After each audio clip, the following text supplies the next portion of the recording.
Bueno, siguiendo el camino o la línea de las ondas, entonces ya que hemos trabajado un poco las ondas mecánicas, ya sabemos que las ondas mecánicas son aquellas que necesitan un medio mecánico para propagarse, sí, ya sea el agua o las partículas del aire, pues son un medio material finalmente en el cual ellos puedan perturbar y asimismo, pues gracias a esa perturbación, pues se pueden propagar, ¿no? Ya sabemos que propagan de alguna forma energía, tipos de energía por medio de estas propagaciones en medios mecánicos o medios materiales.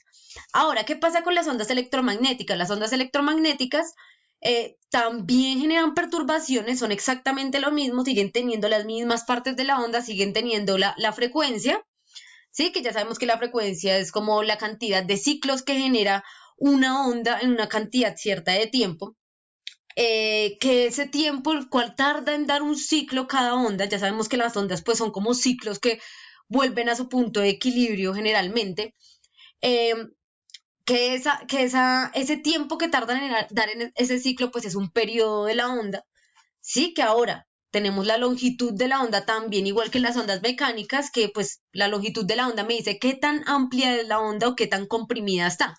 ¿No? Ya sabemos que es la distancia que hay entre cresta y cresta o valle y valle, entonces nos habla de si está más expandida o si por el contrario está más comprimida. Sí, lo mismo pasa con las ondas electromagnéticas, tienen esas mismas partes, sí, solamente que lo que varía es el medio de propagación, ya no se va a propagar con un medio material, sino esta podrá propagarse también en el vacío. ¿Por qué? Porque lo que perturba en su propagación no es materia como tal, sino específicamente cargas, ¿sí? Son partículas que están de alguna forma ionizadas, ionizadas quiere decir cargadas, y al perturbarlas, o sea, cargadas positivamente cuando tienen más protones que electrones, ¿sí? Cuando pierden electrones, pues cuando un átomo pierde electrones, queda cargado positivamente, ¿sí? Y cuando un átomo adquiere electrones, queda cargado negativamente. Entonces, cuando se perturban este tipo de átomos, tipo de partículas que están cargadas, ya sea positiva o negativamente, cuando se perturban, cuando se les da energía, pues ahí se genera una onda electromagnética. ¿Sí? Entonces ya no está perturbando el aire o el agua, sino que está perturbando cargas eléctricas. ¿Sí? Entonces, por eso esa es como la diferencia que hay entre eh, las ondas mecánicas de las ondas electromagnéticas. Las ondas electromagnéticas perturban medios que están cargados.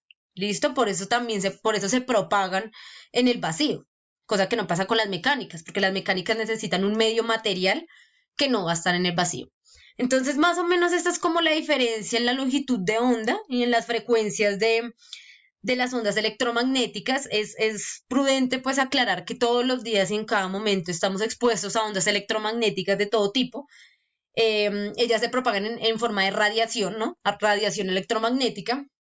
Entonces siempre estamos como recibiendo ondas electromagnéticas, que esto es como uno de los bulos que nos intentan como montar a veces con lo de las tecnologías 5G y las ondas pues de radiación de las antenas 5G.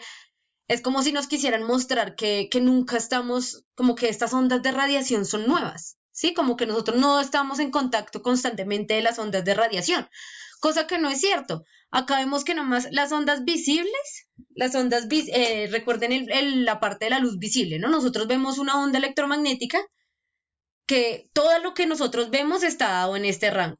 Todo lo que nosotros logramos ver, ¿sí? Con nuestros ojos está en la luz visible. Todo lo que nosotros vemos solamente está en este rango, imagínense. O sea, esta es la onda, un poco sinusoidal, si se dan cuenta, sinusoidal. Eh, en esta parte es donde nosotros logramos ver. Cuando las cosas, cuando la radiación, las cargas del ambiente vibran en estas frecuencias, nosotros logramos ver. Pero, por ejemplo, del microondas, las microondas están como en este intervalo de radiación, no las logramos ver, pero sí estamos expuestos a ellas, igual a las ondas de radio, que es la que tiene un radio, un celular. Por ejemplo, las del Wi-Fi también son acá que empiezan a ser como microondas, ¿no? Con ondas, si se dan cuenta, con frecuencias muy bajas de propagación y por eso pues longitudes de onda grandes, ¿no? Recuerden que esta es la longitud de onda, ¿sí? Entonces, bueno, son más grandes. Ahora, ¿cuáles son las que generalmente a nosotros nos hacen daño? Son las ondas que están a este tipo de frecuencias, que son mucho más altas. O sea, póngale que las del 5G, las del Wi-Fi, las de los microondas, las de los celulares, las que estamos expuestos generalmente, son ondas de muy baja frecuencia, si se dan cuenta, ¿sí? Son de más baja frecuencia que la luz visible. Ahora, las que sí nos podrían afectar de cierta forma, que pueden alterar nuestra materia, ¿sí? Porque cuando la onda es de mayor frecuencia puede llegar a alterar nuestra materia. Pasa con la luz ultravioleta, los rayos X, ¿sí? Los rayos gamma, eso sí es radiación que nos puede afectar, digamos, nuestra información genética y demás, y nuestra parte de materia. Entonces hay que entender un poco esa diferencia. Nosotros siempre estamos expuestos a ondas de todo tipo, electromagnéticas de todo tipo, no es algo nuevo. ¿Sí? Y pues obviamente hay donde, por ejemplo, la luz ultravioleta, esas son de la radiación que nos llega del sol. Aparte de la luz visible, también nos llega luz ultravioleta, ¿no? Y pues esa logra como a veces romper nuestras cadenas en la masa, en nuestra materia. ¿Sí? Entonces por eso es que usamos bloqueador y demás. Por eso no podemos estar expuestos tanto tiempo a los rayos X. ¿Sí? De hecho, por eso muere Marie Curie, porque ella descubre el radio, ¿sí? Que es un elemento radioactivo, entonces tiene frecuencias de este tipo, y pues al estar expuesta tanto tiempo a esa radiación, pues ahí se contamina de cáncer. Entonces esta imagen la encontré en un video de YouTube, básicamente expone pues cómo nosotros en la cotidianidad estamos expuestos a todo tipo de ondas electromagnéticas que vienen por ejemplo, cuando estamos viendo televisor o computador, sí. Una pantalla no solamente nos llegan ondas electromagnéticas de la luz visible, sino también nos llegan de otro tipo de luces, ¿no? Y más de radiación. Si tiene, por ejemplo, Wi-Fi, los que tienen Wi-Fi, los que tienen Bluetooth, son diferentes radiaciones que a pesar que no las vemos, están ahí presentes constantemente en cualquier lado. Listo, entonces acá hay algo muy importante de la luz. Listo, ya que estamos hablando de las ondas electromagnéticas, la más importante es la luz visible. Es esa onda electromagnética que nosotros podemos ver. Entonces hay que entender un poco su comportamiento. Los conceptos de la luz son bastante amplios, pero digamos que por términos del tiempo vamos a ir como al grano. Listo, entonces hay dos fenómenos importantes de la luz. Uno es el de la reflexión y otro es el de la refracción. El de la reflexión es el fenómeno que se da en los espejos. Sí, ese se da en los espejos y bueno, es cuando nosotros llega un ángulo, un rayo incidente de luz, es este acá, el rayo incidente de luz pues al espejo, y este se devuelve en diferente dirección, ¿cierto? Se devuelve en dirección contraria y mantiene su ángulo, ¿sí? Es por eso que nosotros al vernos al espejo, por ejemplo, pues nosotros no nos vemos como inclinados o de alguna forma extraños, sino pues nos vemos como igual a como somos, como que todo se refleja con el mismo ángulo con el que está incidiéndose, ¿sí? Pues cuando no hay una reflexión de la misma forma, pues entonces nos veríamos obviamente en diferentes ángulos, que no es cierto. Si yo me miro a los 90 grados, pues mi reflejo me muestra a mí misma a los 90 grados, tal cual, igual como entra, así mismo sale, ¿listo? Esa es como la característica principal de la reflexión. Entonces, ahora, este sí es un poco importante y hay que darle mayor importancia, mayor trascendencia, y es la refracción de la luz. ¿Listo? Entonces, ¿qué es lo que pasa? El otro fenómeno o el otro comportamiento de la luz es cuando la luz no se refleja totalmente, o sea, no se devuelve totalmente, la imagen que yo veo no se devuelve, sino sigue derecho, ¿sí? Cosa de, por ejemplo, las ventanas. Las ventanas o los vidrios, cuando entra la luz, pues la luz sigue derecho, no se refleja, ¿verdad? Nosotros no nos podemos ver en una ventana, vemos lo que está adentro de la ventana. ¿Por qué? Porque la luz sigue, ¿sí? Pasa al medio. Entonces, ¿qué pasa? Pónganle que esta fuera la ventana o el agua, por ejemplo. Bueno, digamos que esta sea una ventana, esta línea de acá, y el rayo de luz entra en un ángulo. Entonces, este ángulo va a seguir, pero dependiendo el medio, si es una ventana o si es el agua, por ejemplo, va a cambiar su ángulo.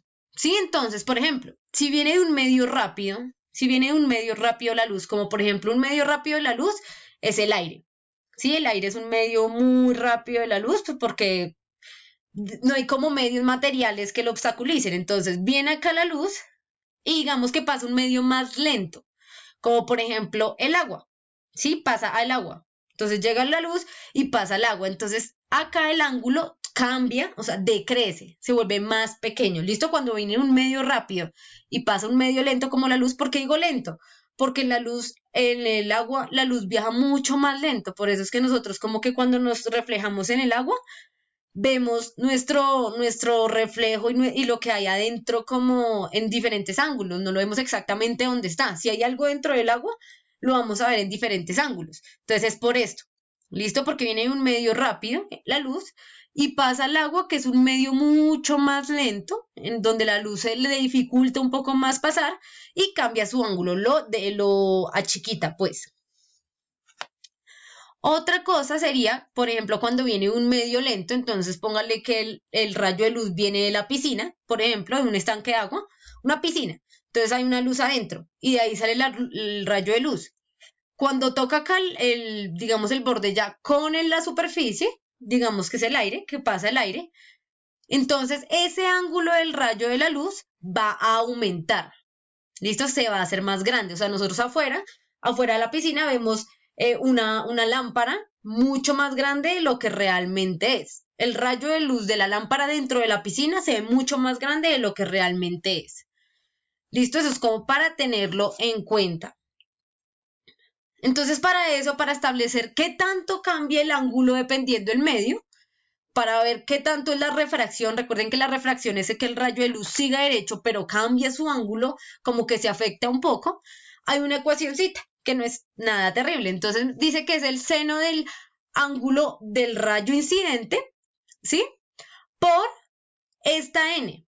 Esta n es un índice de refracción que tiene, esta n es un índice de refracción que tiene cada medio. ¿Sí? El índice de refracción, entonces, es una relación que hay entre la velocidad de la luz en el vacío con la velocidad que lleva la luz en cada uno de los medios. Entonces, digamos, en el vacío, el índice de refracción de la luz, o sea, el índice con el que pasa, va a ser de 1 siempre. Eso es sin ninguna magnitud. El del aire es 1,00029, ¿sí ven? Igual en el aire pasa muy fácil la luz, pero no tan fácil como en el vacío. Sí, todavía como igual hay partículas que lo detienen un poco, entonces alcanza a ser un poquito más grande que 1. En el agua tiene un índice de 1,33. Básicamente, si se dan cuenta, eso es más resistencia que oprime, que ejerce el agua sobre la trayectoria de la luz. Sobre el cuarzo, por ejemplo, que es un mineral, una piedra, tiene 1,544 es su índice. Entonces la luz, si ustedes se dan cuenta y la reflejan en un cuarzo, van a ver que como que se desfigura bastante. ¿Listo? Es por el índice de refracción. Entonces esta es la ecuación que tenemos. Vamos a ver cómo se usa. ¿Listo? Entonces, digamos, voy a plantear acá un plano cartesiano. ¿Listo? En donde el eje de las X va a ser mi superficie donde va a incidir el rayo. Entonces, digamos que yo tengo un rayo de luz que va a incidir acá a 43 grados. ¿Sí? Y yo quiero saber con cuánto va a ser el grado que se va a volver acá. ¿Listo? Entonces, digamos que está en el agua y pasa al aire. ¿Listo? Y pasa al aire. Ahí acá lo debía haber hecho con esto acá. Está en el agua y pasa acá al aire. Entonces, respecto a Y, quiero saber cuánto varía ese ángulo, ¿cierto? Este ángulo sería el del rayo refractado. Entonces acá, este es el incidido, ¿sí? Este es el incidido, el ángulo incidido, y este va a ser el ángulo refractado. Entonces debemos aplicar esto. Entonces tener en cuenta que estamos acá en agua y que vamos a pasar al aire.